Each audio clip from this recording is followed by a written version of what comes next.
It's been smelling very skunky everywhere here for this walk. So I'm not even sure where to look, which direction to expect the danger, come from. So funny story, I actually had no plan on going live at all. However, both of my earbuds are dead, and the case is dead also. So there's really not much to do. I mean, enjoy the silence, you might say. Dude, I am so sleepy and tired right now. I'm really not in the mood. Trying not to fall asleep right here. Anyway, there's one thing. I even wrote notes for myself, like legitimately, maybe, well, at least a few hundred words worth of notes on, well, because I did have pretty strong opinions when I checked that game out. A few months ago, I don't even know when, but maybe 3 or 4 months ago, Shipbreaker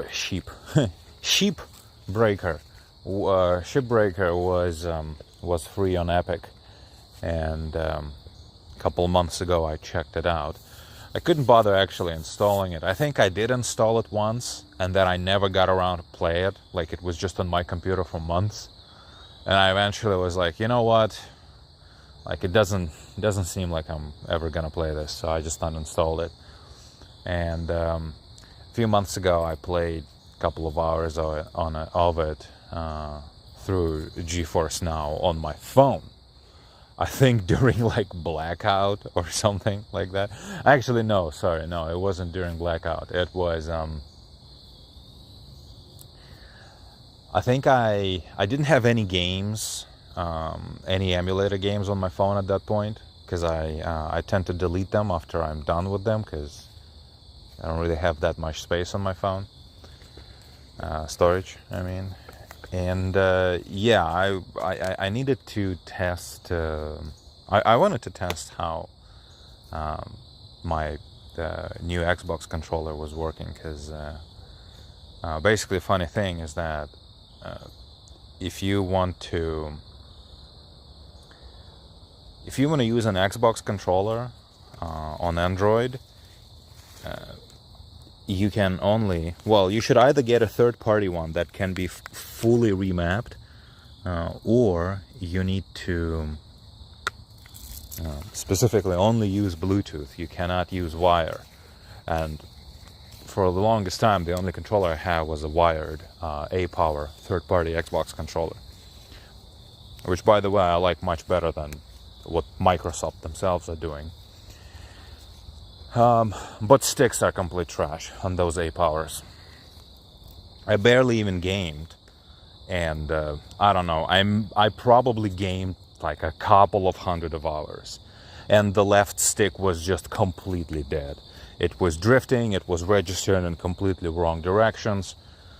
I kind of revived it for maybe about 10 hours worth of play at a time with WD-40, and just like normal WD-40 after a contact cleanser WD-40 that doesn't leave any residue, basically compressed air.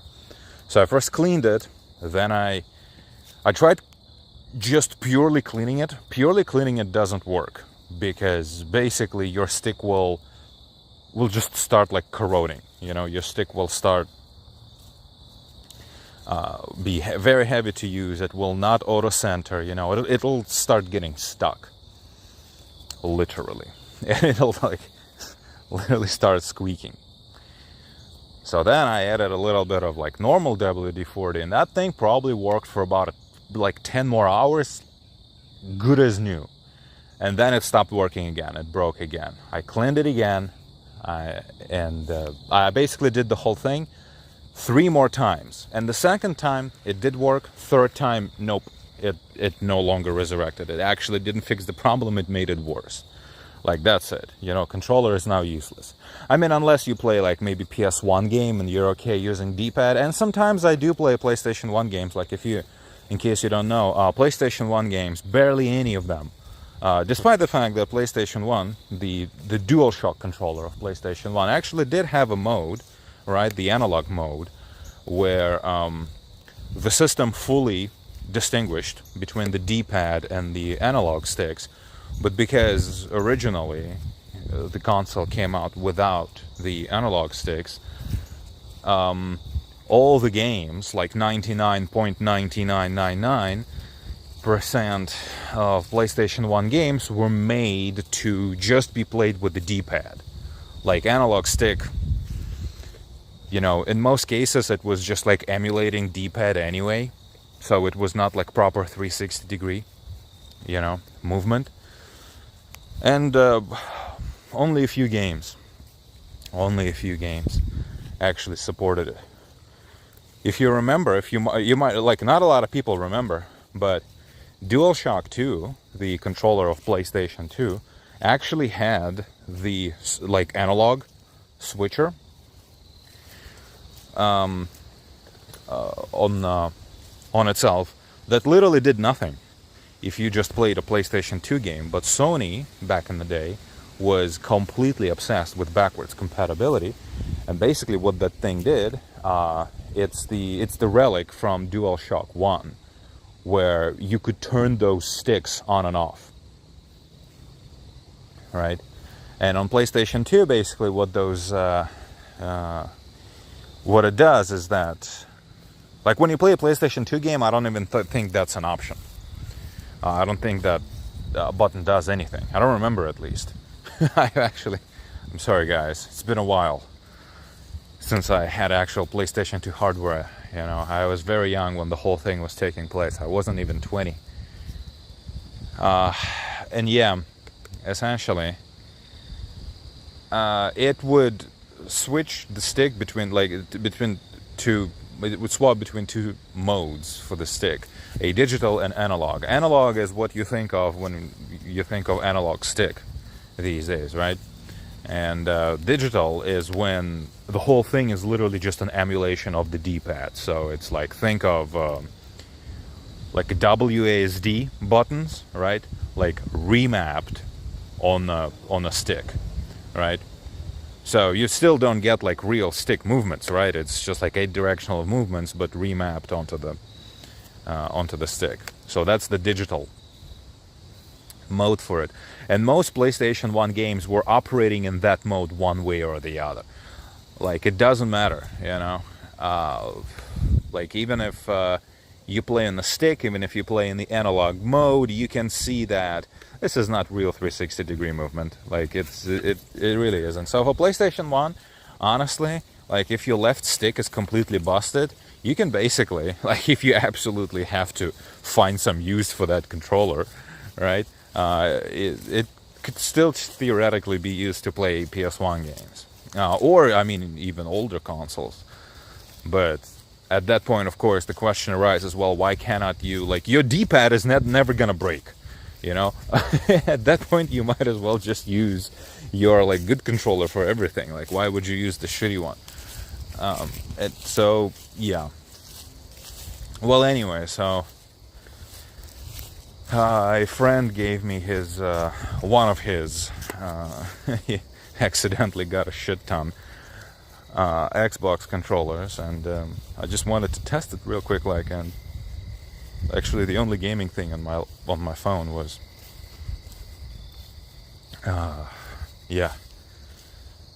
was the goddamn GeForce Now service. Oh, I never finished the whole setting up the problem, so to speak. Yeah, so Xbox controller, and the controller that I had, the A-Power controller, right, it was wired. And the thing is that if you connect an Xbox controller through a wire to your Android, if I'm not mistaken, it doesn't do X input, it does direct input. And in the direct input on Android, Xbox controllers are mapped incorrectly. The axes, all the axes are basically incorrectly. It's, you know, like a trigger. A trigger would be like an axis of like the right stick, for example. You know, like a typical thing. You know, so controllers have 3 axes usually. Axes, right? Well, sets of axes. Right, 2 sticks and 2 triggers.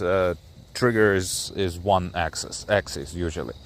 You know, just one trigger would be like from -1 to 0. The other trigger would be from 0 to 1. And that's it.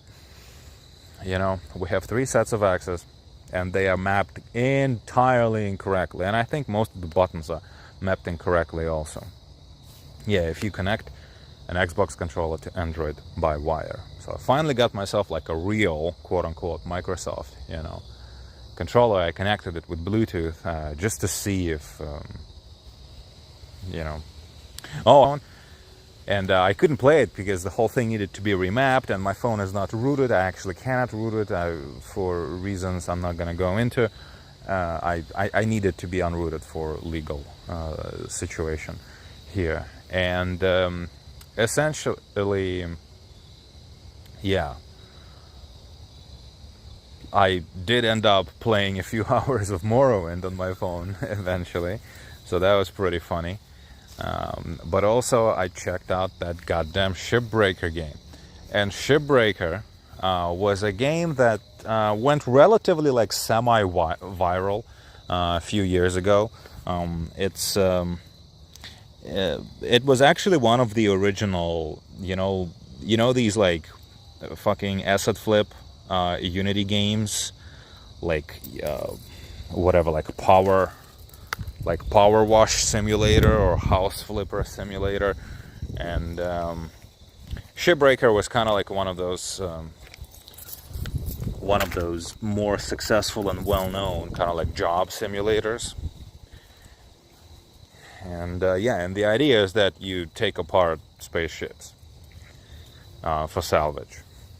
And yeah, every single grifter, every single YouTuber, every single whatever, you know, ranter on YouTube was absolutely playing the fuck out of that shit, while like you know, like Review Tech USA type of format. You know, I'm gonna play like Goat Simulator while telling you some stupid story, you know, from my life that never happened, about how I shit my pants in public, and it's hilarious or whatever. Yeah. And yeah. Finally played it a couple months ago, actually, and I couldn't understand people's fascination with it at all. I surely was not expecting how story heavy that game is. It's just constant dialogue, and very forced dialogue too. Like, you cannot do shit, you know, for like 5, 6, 7 minutes at a time while someone is monologuing at you. Terrible voice acting that's supposed to be all quirky and very colorful, very quirky, very related, you know, like southern accent-ish, very fake also, you know, very forcefully attempting to be full of character and color, like acting. So it's like Ackman, you know, type of, oh, hello flunkies, how you doing? You come on here, you know. And yeah, it's fun to joke around, you know, Ackman basically talking like that on camera, but you wouldn't want to play a game where everyone talks like it, you know. It's just this like pretend Disney bullshit. So that's one thing. It's a very annoying story that's absolutely forced down your throat. Something lives under the couch there, and Aini just cannot let it go. Aini, would you let it go?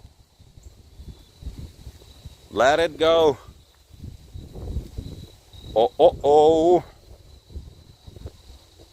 Come on, fuck off from that couch. Yep. Aini, come the shop hide down here. Come on. I'm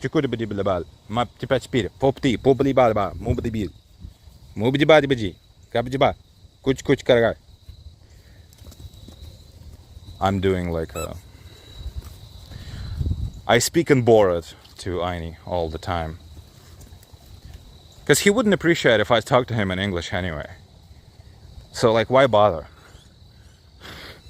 Why bother waste, brain power actually using words with your animal? Your animal doesn't give a fuck what you say to it. Okay.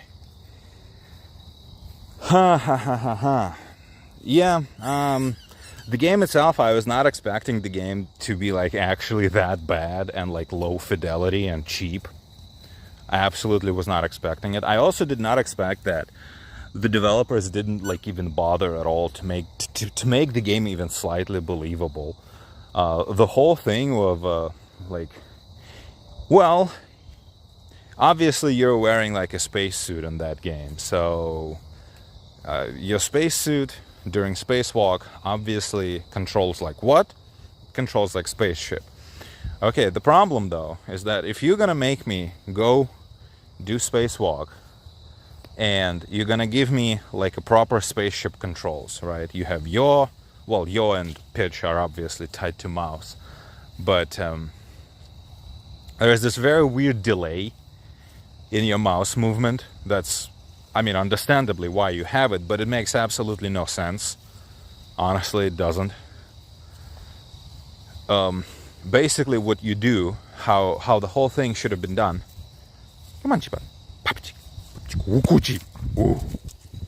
The whole thing should have been done like that. Your mouse movement, your mouse look, doesn't have any stupid fucking delay, because it's your neck. It doesn't matter if you are in space or not, your neck has no delay applied to it. But the effect of you turning, right? The effect of you turn your neck and the rest of your body, the rest of your ship is kind of like on the bungee cord, it follows where you look. Again, like play my game, play CLOUDOME.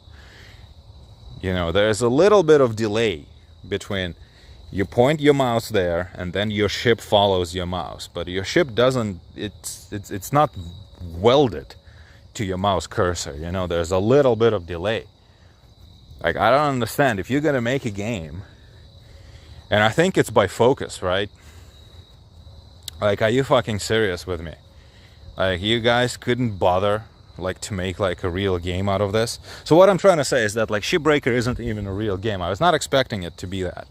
I was expecting it to be somewhat of a real project.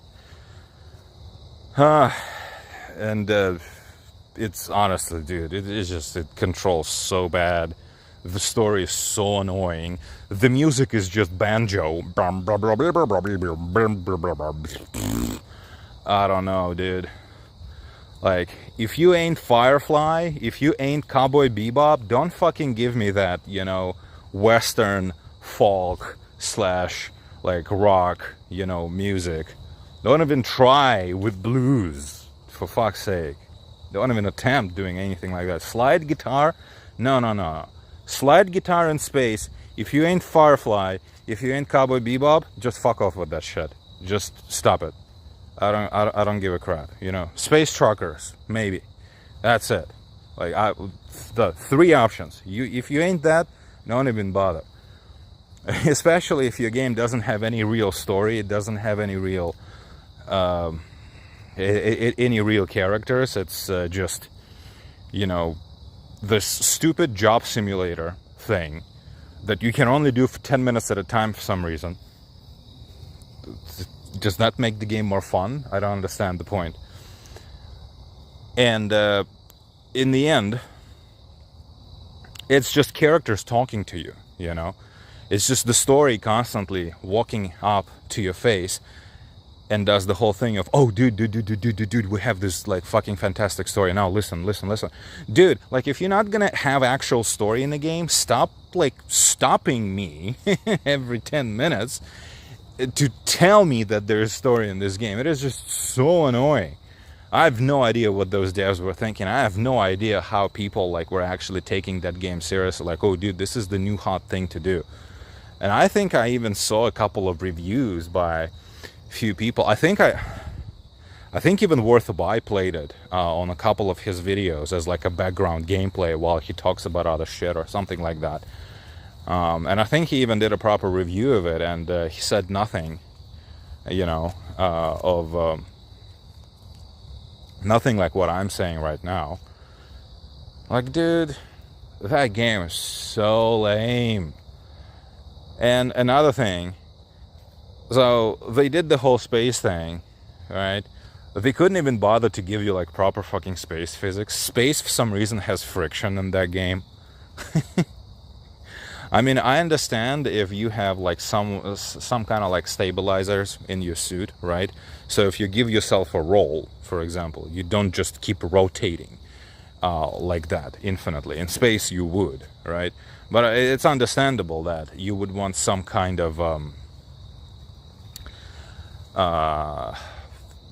you know, some kind of system in real life. Probably like real space tech has stuff like that. So if you give yourself a little bit of a roll, pretty much immediately after you do that, to counterbalance, you know, the opposite set of thruster activates to kind of like normalize you after that, so that you yourself, if you just want to roll like a little bit, right, you don't have to actually jerk, you know, the stick to give yourself a roll and then, you know, the opposite roll, so that you don't keep rolling. Maybe you do in some craft. I'm sure some other craft like actually does it so that, you know, like the ship like auto stabilizes itself. Elite Dangerous, if you play with the simplified controls in Elite Dangerous, if you have like flight assist on, essentially that's what flight assist does in Elite Dangerous. You know, it like ship auto stabilizes itself. And yeah, I think it's pretty obvious that like ships, like spaceships would have something like that, and space suits probably would even have something like that. But it doesn't make too much sense to apply the same type of friction to every single object.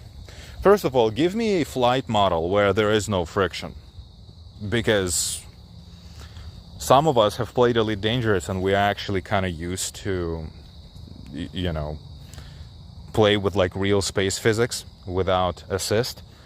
First of all. Second, if there's an object that I throw in space, it goes in the direction I send it. It goes, it slows down, it stops. What the fuck kind of space physics is that? Like, that's space inertia. I can kind of understand why you yourself don't keep it. Which, by the way, is super annoying, because you know what? It would be really helpful, because you do need to cover some pretty big distances pretty much every couple of minutes in the game, because you either have to go to the kiosk to buy more air, to buy more fuel, you know, and it's quite a bit of distance, you know. What would be nice? To just boost yourself in that direction and let go of the controls and just let your character drift in that direction until you reach wherever you need to go, you know, until you reach the kiosk.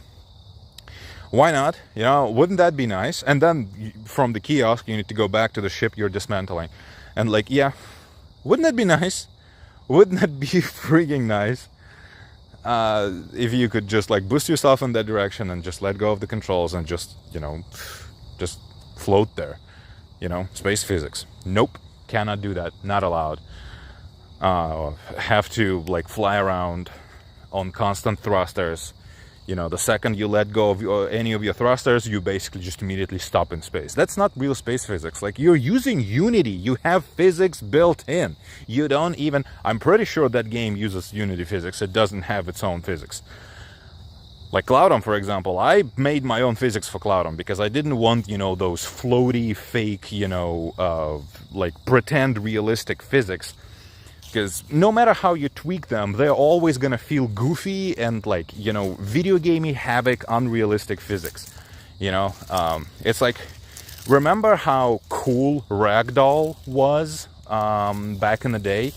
And remember how it was pretty cool seeing Ragdoll for the first time. But then you played a couple games with Ragdoll and we all started making fun of it because it's like, you know what? This game is pretty cool, but these ragdoll physics are really, like, goofy. You know?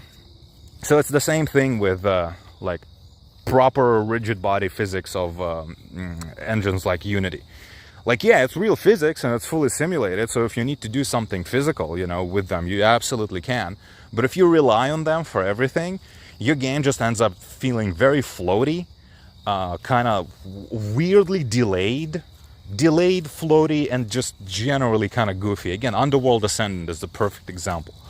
You know, why certain things actually not supposed to be physics-based, or there's no need for them to be physics-based. So CLOUDOME, for example, has my own physics. Like, I'm not using rigid bodies to actually move things around in CLOUDOME. I do have rigid bodies, of course, for hitboxes, but because hitboxes don't work in Unity unless the object has a rigid body.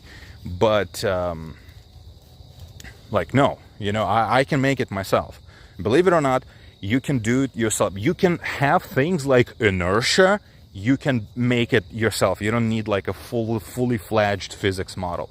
And at the end of the day, what quote unquote real physics engines do, they do all the same things that you can just code yourself. Honestly, it's literally the same thing. It's just, you know, the whole thing comes under the hood like a big bootstrap layer that's completely obfuscated, and you cannot look it up. You cannot look up the fact that it's actually just as basic as something you could have done yourself. But anyway, what I'm talking about, right, is that, like, you have this system. I'm pretty sure, like, the game is made in Unity, right? So it's using Unity, like, physics engine, 100% guaranteed. So you would have to manually, actually, do, like, set up the whole kind of like drag system, right? Like to do this like stupid space friction type of thing. Because trust me, it's much easier in Unity to just, you know, tell a physics object to just go, you know? But if you want that object to then inexplicably to just kind of slow down and stop mid-space, mid-air, kind of like how I've been calling it until now, and I will forever, space but with friction, you actually have to set that up. You know, it's more problematic if you do it that way. And it would have been so much better. Because sometimes you need to send objects, right? You need to send objects to those like urns, essentially, to those windows. Like one for salvage, one for scrap, one for recycling, and then like there are things that like completely can be repurposed, you know? For example, so things like that. And some of them are pretty heavy. So you very, very, very slowly kind of align the whole thing, and you should be, in theory, able to slowly push it where it needs to go, to the window, right? And yeah, in a couple of minutes, it's going to be there, you think. Nope. It's going to travel like 1 meter, and then space friction is going to stop it. It's going to slow it down and stop it. And you think to yourself, motherfucker, okay, I need to break this into smaller pieces so that I can properly launch it. Like, no, it would have been the super physics of space friction. That alone just made me like nearly rage quit, because this is just, guys, you fucking missed the point. You missed the point of the game you made. It's like you came up with this idea for the game, and you missed the point. You know, the central point that should have been, you know, part of this game. Okay, whatever, guys. I also I'm not super impressed with the ships that you deconstruct. I mean, maybe if you play for 50 more hours, guys, I cannot imagine playing it for even 10. But the ships you start with are so small, it's not even funny. You know what would have been really cool? If they had, like, real ships. Not fucking those stupid Lego ships made out of Lego that you deconstruct. But if they had, like, real ships, like real fucking Enterprise, and it was like a giant project to actually take that shit apart. And it was actually fully modeled spaceship. You could walk around and you could see all the systems and like, ooh, wow, that makes total sense. But no, it's just like a stupid fucking Minecraft ship. Stupid little, you know, like Roblox. And it's all kind of goofy. There's a little bit of kind of like systems, I suppose, to how ships are put together. Yeah,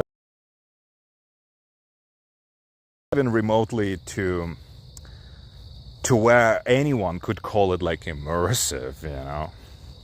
So yeah, super disappointed. From Focus especially, I would expect them to actually do something like impressive, you know. Because it's honestly, it's a solid enough idea. But they missed the point with space physics. They missed the point with making the game very heavy on the story. I have no idea what they were thinking with that. Also, by the way, do you know what the story is about? You're never gonna fucking believe it. It's capitalism bad. Yep, space capitalism. Capitalism bad, space capitalism bad. That's the story. Yep. Wow. You guys probably thought yourself be so original. You guys, you know, oh, so sophisticated. You know, we're gonna make this critique of capitalism and maybe identity even, you know. So there might be even like a little bit of identity politics in there. I'm not sure. I have not played the game 50 hours and I don't think anyone should, you know. But I think that's where the game perhaps also want to go. Which kind of like, you know, if that's the kind of writer, you know, if the writer actually took it there, then it's understandable, you know, that then I understand why their imagination could actually come up with the whole capitalism bad thing and legitimately think yourself like this, yeah, this is acceptable, this is fresh, and surely something people not gonna, surely people will, you know, find this intriguing and interesting. Like, yeah, guy. Yeah, guy. Of course, dude. I believe in you. I'm so happy that you discovered pop culture, you discovered fiction, and video games, you know, movies, TV shows, just sci-fi in general, just fiction in general. You discovered it a year ago, during your whatever, you know, what do they call it? Some kind of like liberal degree, right? And now you are a writer for Focus, and yeah, cool. I'm glad you feel proud of what you have achieved. Please consider watching RoboCop or something, at least maybe, you know, and Terminator. I'm sure you've never even heard of those things. But yeah, you know, and, you know, you could do a heavily cliched story like that in the game, as a form of parody or a form of kind of like homage, you know, a form of kind of like, yeah, we know this is cliche. It's cliche for a reason, you know. It's like, it's kind of like what are those Polish guys that I played their game recently? You know, the guys who did Terminator Resistance and RoboCop, Cope City. You know, they make games specifically out of like nostalgic elements. right? They made games, and they write their games specifically by cutting whatever the thing their game is going to be based on into little pieces and assembling a different story out of them, so that it consists exclusively of elements you recognize, right? Ooh, I remember that. Ooh, I remember, I remember that. I remember that character. Ooh, I remember that location. Ooh, I remember that line. Ooh, remember that line from RoboCop. Ooh, he just said it. Ooh, and well, yeah, but then, typically it would be a relatively strong game in the gameplay department. It would be a relatively strong game in the setting department. And the story would be there just to kind of add flavor to the experience. And in Shipbreaker, story doesn't just add flavor to the experience. It actively prevents you from having an experience. It stops you midway. It sits you on the chair, on the stool, on the, like James Bond cock and ball torture stool. And just gives you a monologue for 5 minutes straight, during which you cannot even navigate menus. What the hell is that game? I don't understand. I don't understand how people, I don't know, maybe that game was in perpetual early access for 3 years straight or something like that, and had no story, so it entered the zeitgeist before any of those elements I'm talking about right now, and maybe even physics were different back then or something. I don't know. I actually don't know. I don't know if the game came out in early access for years on end and it was a completely different experience from the one I got.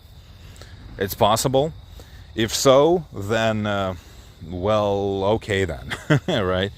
But I'm just saying, the game you can buy right now, it's just what the hell is this even? Oof. Yeah. So that's one game I played a couple of months ago and never even talked about, because there's hardly anything to say even. It's honestly, what the hell is this? What the hell were developers even thinking? Yeah. I wonder how much money Focus spent on making that game. Something like that. It's actually pretty close to the plight of Ultima Underworld, but it's pretty, the thing with such and such game could have realistically been made by 3 people over the course of 2 years. It's applicable to almost every Unity game. Because Unity is just such an easy,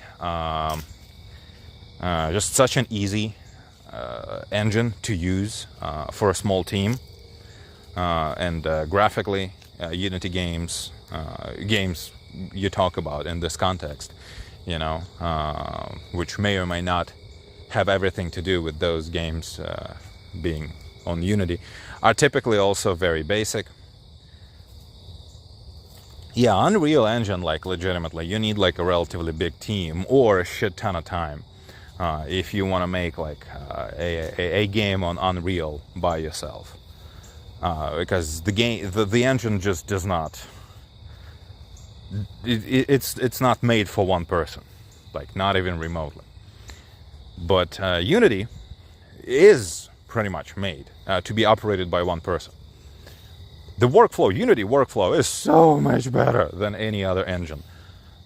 Even Godot, I would say. Godot is also pretty much, done for one person. But Godot has a very weird interface that, works in a completely illogical way you really need to learn. Allegedly, if you get really good at it, it's the only fucking interface that makes sense to use ever. I've never gotten that good at Godot. Because I started developing long time ago, and the last project I've been working on for so long that, it still kind of stems from a pretty old demo I did on Unity. So therefore, the project is still on Unity. I'm yet to get an opportunity to make another game. Yeah, it would probably be Godot if I ever did, but I don't know. Anyway, so what I was saying, yeah, I wonder. Shipbreaker, I would give that game maybe 20, 30K at most. I fucking bet, some, whatever developer actually did it, they probably pocketed like multiple million, probably, bucks by Focus to make it.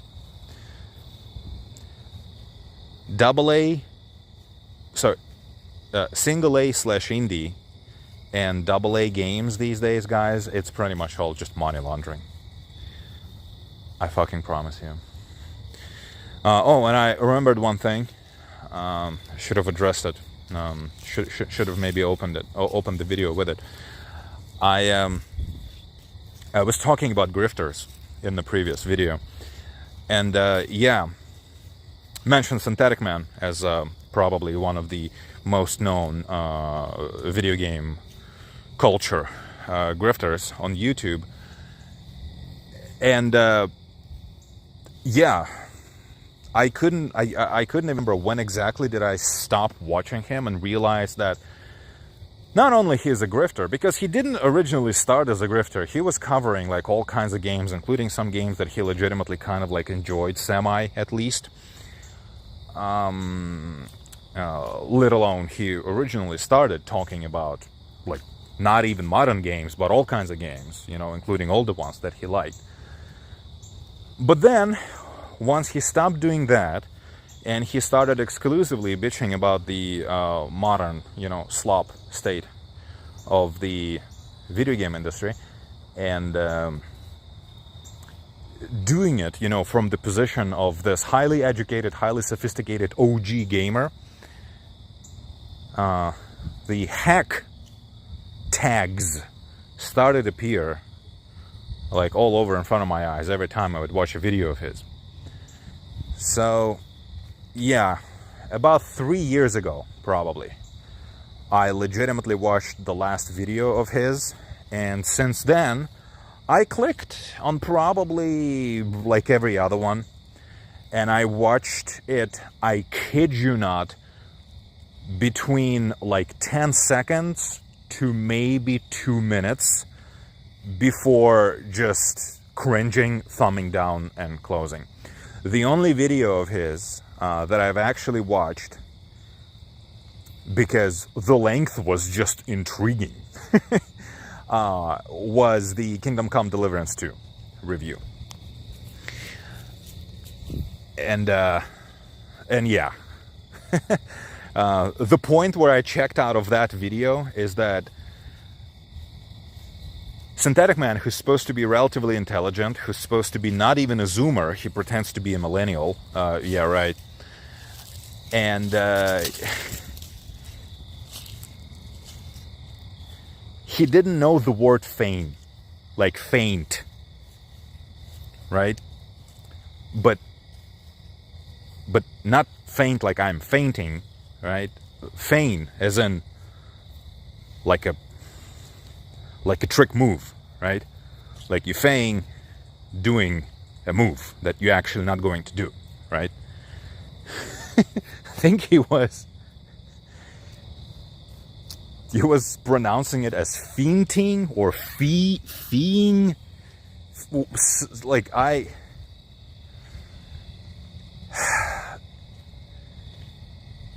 it's like saying melee, okay?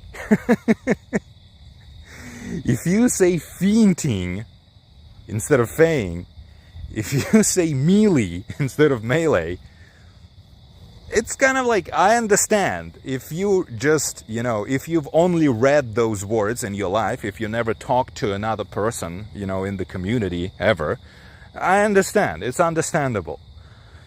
But you're supposedly the OG, right? So what does it tell you? Like, when somebody makes a mistake like that, when somebody and I know I am fucking the one, talk about mispronouncing things.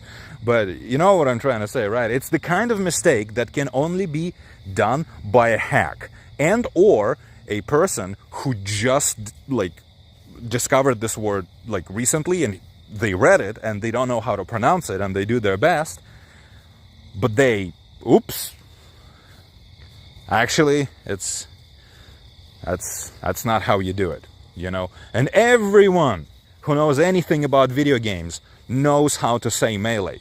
I can understand if maybe some normies don't know the word itself to begin with, even. I wouldn't be surprised. But if you're into video games, you know how to pronounce melee, okay? And nope. Hack slash hag, not slash, sorry, hashtag. Hack, hack, hack, hack, hack, hack, hack, hack, hack, hack, hack, hack. Yeah, and I couldn't believe my ears when I heard it. I was like, oh, Jesus. And I paused the video, I thumbed it down, and I closed it. I think I left a comment even basically just like lamauing at that point with the timestamp. I just commented Lamau timestamp, and I'm sorry, guys. I cannot be taking your opinion seriously. You know, I'm 35 years old. I'm not gonna take someone's opinion. You know, I'm not gonna listen to anyone's critique of anything who's very obviously, you know, very obviously doesn't know even half of what I know. Sorry, guys. When I was 15, most people on the internet whom I was listening to, most of them probably knew more than I did, right? And maybe even potentially, you know, crazy idea. I was 15. I was listening to guys who were like 20, 25, 30. Probably a fair chunk of them was actually even smarter than me. Yep. I'm sorry, guys. I'm 35 now. I cannot be listening to anyone who's not even at least half as fucking old and knowledgeable and wise and fartsy as I am. Like, it just makes me it just makes me smile unstoppably, and I'm like, okay, dude, okay, good luck on your reading. Okay, good luck on your reading. You know, come back when you know how melee is read. Okay. Thanks, man. Thank you. You just told me everything you know about video games with one word. Thanks, man. Thank you. Yeah. And the actual last video of his I watched, expecting maybe some kind of honest opinion, you know, on a video game from somebody who honestly, you know, loves video games in their purest form, was probably around Elden Ring, maybe, or something like that. It's like sometime between like the Cyberpunk maybe came out and Elden Ring or something like that. So yeah, like 3-ish years, I would say. 3 to 4, but let's say 3. Yeah. But I just, you know, I didn't want to be dishonest. And I didn't want to be like fucking Tucker Carlson, you know, pretending that I don't even know who Nick Fuentes is. Oh, I only heard about him 5,000 years ago from one friend once. Oh, but also I know everything he ever fucking said on video. Oh, I do not follow him. You know, yeah, like I don't want to just, I want to be honest. Yeah, I watched quite a few videos of him even after I unfollowed. Yeah, for something between 10 seconds to 2 minutes, maybe about a dozen or 2 videos I absolutely did click on. Yeah, and the longest one that I've actually watched ever since then was probably, yeah, that Kingdom Come Deliverance stuff that was, what, like half a year ago or something. So I was just like, okay, cool, whatever. You know, such a divisive game. Let's listen to the grifter's opinion. You know, because I don't mind listening to other people's opinions. You know, I just I cannot stomach listening to people's opinions who are hacks.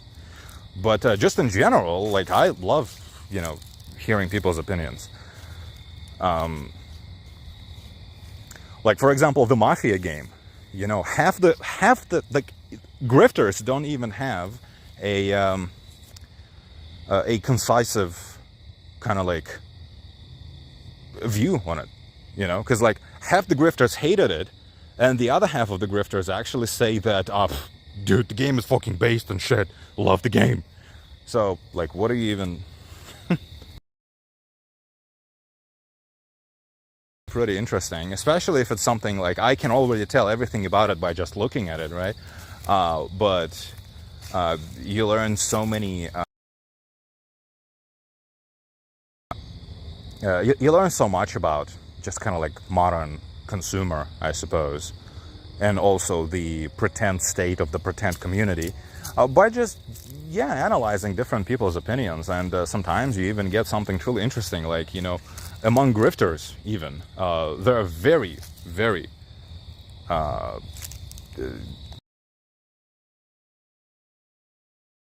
very completely opposite even, in fact, opinions on something sometimes.